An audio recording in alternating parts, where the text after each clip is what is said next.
मध्ये तीर्थक्षेत्रामध्ये लाडू घोटाळा या संदर्भात माननीय श्री भैयासाहेब देशमुख यांचे स्पष्टीकरण। मी महाराष्ट्र राज्य जनहित शेतकरी संघटना संस्थापक अध्यक्ष प्रभाकर भैया देशमुख। माझ्या ह्या सोलापूर जिल्ह्यातल्या पंढरपूरचे विठ्ठल जागृत देवस्थान, दक्षिण काशी भारत देशाचं आराध्य दैवत, अक्षरशः या विठ्ठलाच्या नावाखाली कोट्यवधी रुपयाचा सोन्याच्या माध्यमातून भ्रष्टाचार झालेला आहे। आणि कित्येक वर्षापासून ती सोनं जी मोठ्या मनानं विठ्ठल भक्तांना माझ्या दान केलेलं आहे त्याची कुठेही नोंद नाही। 315 मौल्यवान दागिने त्याची कुठेही नोंद नाही असं समजतंय। आणि इतर सोन्याचा सुद्धा काही पत्ताच नाही। आणि या बाबतीत रेकॉर्डला असं दाखवतंय, असं समजलं की एक पितळेची ताटली विठ्ठल भक्ताने ह्या विठ्ठलाला दान केली म्हण।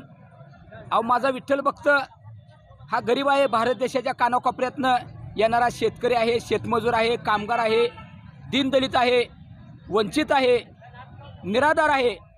तो 500-400 किलोमीटरवरनं चालत येतो, तो या विठ्ठलाला फसवेल का हो? पितळेचं बनावट सोनं टाकून हे बनावट सोनं त्यांनी दाखवले, असा प्रकार कधी होणार नाही। परंतु याला विठ्ठल मंदिरी समिती जबाबदार आहे, काही संबंधित अधिकारी जबाबदार आहेत। आणि या बाबतीत जो लाडू माझ्या विठ्ठल भक्ताच्या तोंडातला काढून घेतला आहे तो प्रसाद म्हणून वाटप केला जात होता। अक्षरशः 2010ला या विठ्ठल मंदिर समितीने ठराव घेतला असं समजतंय की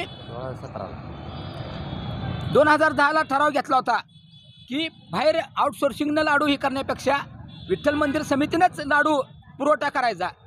परंतु त्यातून त्यांना ते परवडत नाही असं सांगितलं। आणि त्याच्यानंतर पुन्हा त्यांनी 2019-20ला परत ठराव घेतला आणि त्यांनी सांगितलं की बाबा लाडूचा पुरवठा आउटसोर्सिंग मार्फत आपण घेऊया। आणि या लाडूमध्ये सुद्धा त्यांच्या वजनामध्ये फरक आहे मापामध्ये, आणि वजन मापक अधिकाऱ्यांनी सुद्धा त्या संबंधितावरती कारवाई केलेली आहे। ही वस्तुस्थिती असताना आत्तापर्यंत त्याच्या बाबतीत संबंधितावर गुन्हा दाखल झालेला नाही, त्यांच्यावरती कुठलीही कारवाई केलेली नाही। आणि या बाबतीत विठ्ठल मंदिर समिती जबाबदार आहे। एकीकडे राज्य सरकारनं जिल्हा परिषद आणि नगरपालिका या महाराष्ट्रातल्या मुदत संपल्यामुळे बरखास्त केल्या, परंतु विठ्ठल मंदिर समिती आज 2 वर्षे बरखास्त व्हायला पाहिजे होती, ते अद्याप बरखास्त झालेली नाही। त्यामुळे भोंगळ कारभार चालू आहे, काळा बाजार त्या विठ्ठल मंदिरात नावाखाली चालू आहे। माझा देशातला विठ्ठल भक्त अतिशय प्रेमानं कुटीचं महत्त्व देऊन त्या विठ्ठलाच्या पायावरती मस्तक टेकवतोय, परंतु त्या विठ्ठलाबरोबर शासनाची फसवणूक आहे, तमाम विठ्ठल भक्तांची फसवणूक आहे। या चालू असलेल्या अन्यायाला वाचा फोडण्यासाठी आम्ही जे पक्षाचे कार्यकर्ते येतील त्यांना बरोबर घेऊन आम्ही आज दिनांक